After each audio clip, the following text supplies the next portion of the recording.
আসসালামু আলাইকুম। আমি আপনাদের মহিউদ্দিন রনি। এই মুহূর্তে আছি নির্বাচন ভবনের সামনে।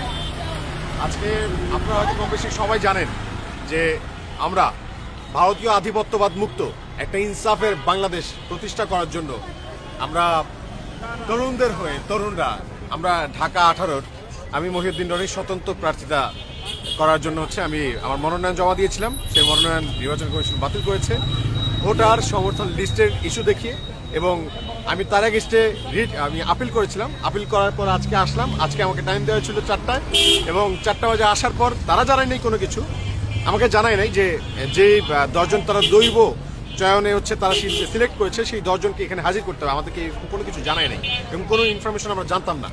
আসার পর জানলাম যে সেই 10 জনকে হাজির করতে হবে। 10 জনকে এখন এই 4টা বাজে আমি সেই তুরাগ, উত্তর খান, দক্ষিণ খান, উত্তরা, মানে পুরো ঢাকার অন্য প্রান্ত থেকে এই প্রান্তে এই অল্প সময়ের মধ্যে মানুষ কীভাবে আনবো বলেন। আমাকে হঠাৎ করে বলতেছে যে আপনি ওনাদেরকে হাজির করেন। সো আমি পারি নাই, আমার দুর্ভাগ্য।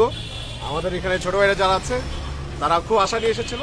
তো তাদের তারা যে আছে তাদের উদ্দেশ্য এবং আপনাদের উদ্দেশ্য বলছি যে যারা জানতে চেয়েছেন যে কি হয়েছে কি করছে, সবাই তো মেসেজ দিচ্ছেন। তো সেখান থেকে আপনাদেরকে জানাই যে জালেমরা সর্বোচ্চ চেষ্টা করে যাবে জুলুম করার জন্য, আর আমরা আমাদের সর্বোচ্চ শক্তি নিয়ে এই বাংলাদেশে ইনসাফ প্রতিষ্ঠা করার জন্য লড়াই করে যাবো ইনশাল্লাহ।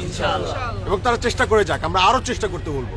আমরা দেখি আমরা আমাদের যতটুকু সামর্থ্য আছে আমরা এবার উচ্চ আদালতে রিট করতে যাব। আমাদের জন্য দোয়া রাখবেন। আল্লাহ আমাদের সহায়ক। আমিন।